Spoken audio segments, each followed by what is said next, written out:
Warahmatullahi wabarakatuh. Perkenalkan kami dari kelompok 3, izinkan kami mempresentasikan tugas kelompok pertemuan 2 yang berjudul Sistem Kendali pada Lampu Lalu Lintas, guna untuk memenuhi tugas dari mata kuliah Informasi. Baik, izinkan saya di sini mengenalkan anggota dari kelompok 3. Yang pertama ada saya sendiri, yaitu Syanoval Faras dengan NIM 12012047172.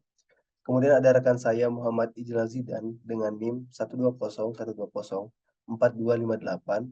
Dan yang terakhir ada rekan saya yang bernama Kiki Wildan Fauzi dengan NIM 12012042274.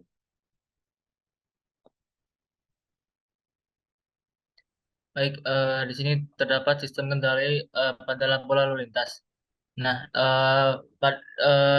di sistem kendali lalu lintas kami memilih sistem control loop yang tertutup. Kenapa? Karena sistem ini menggunakan sistem umpan balik atau feedback dari sensor lalu lintas untuk memonitor kondisi aktual dari lalu lintas dan mengendalikan lampu lalu lintas untuk mendapatkan informasi dari sensor tersebut.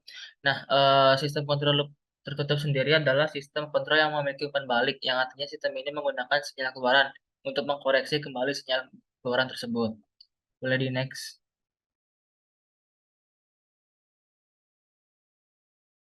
Oke, selanjutnya ini terdapat sensor dan aktuator yang digunakan lampu lintas, lalu lintas dan fungsinya. Yang pertama itu ada aktuator. Pada lampu lalu lintas ini, pergantian penyalaan lampu tidak berdasarkan pada frekuensi besar kecilnya yang melintas. Sehingga jika frekuensi kendaraan jumlahnya sedang ataupun tinggi semakin melonjak, tetapi waktu pergantian penyalaan lampu lalu lintasnya tetap, maka akan berpotensi menimbulkan kemacetan. Fungsinya untuk memastikan perubahan warna lampu secara otomatis yang berdasarkan informasi dari sensor lalu lintas yang diterima. Lalu yang kedua itu adanya microcontroller. Microcontroller ini bekerja menyalakan lampu lalu lintas secara default kontrol, yaitu searah dengan arah jarum jam.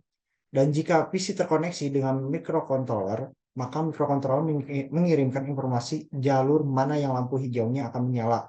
Kemudian PC mengolah gambar persimpangan dan menentukan besarnya persentase kepadatan serta lama penyalaan lampu hijau untuk jalur yang telah ditentukan.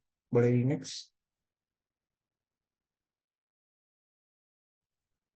Baik, selanjutnya di sini ada kelebihan dan kekurangan dari sistem loop tertutup itu sendiri. Yang dimana kelebihannya itu ada yang pertama, konstruksi yang dibangun yaitu sederhana.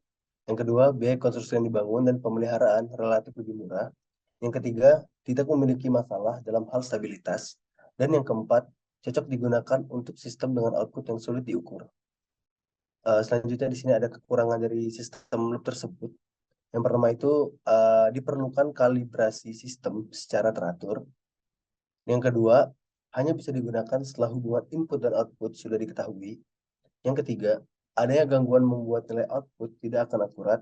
Dan yang keempat, nilai output dapat berubah terhadap waktu. Baik, selanjutnya di sini ada contoh dari sistem loop tertutup itu sendiri, yang dimana bisa dilihat dari gambar di layar. Di sebelah kiri itu ada input yang diteruskan dengan anak panah, dengan ada simbol seperti silangnya itu menandakan bahwa arusnya arus dari sistem tersebut lagi tertutup atau bisa dibilang closed loop. Kemudian dilanjutkan dengan arus arah panah yang menuju ke controller, kemudian dilanjutkan ke plan, terus di akhir dengan output. Nah, uh, karena ini merupakan sistem loop yang tertutup, maka loop ini baru bisa beroperasi dengan adanya sistem sensor.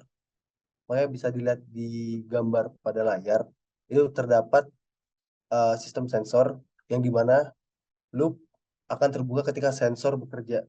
Yang dimana di sini bisa ditanyakan dengan lambang plus dan minus untuk menandakan si sistem sensor tersebut. Baik, mungkin sekian presentasi dari kelompok 3. Terima kasih atas perhatiannya. Saya akhiri. Wabillahi taufiq wal hidayah. Wassalamualaikum warahmatullahi wabarakatuh.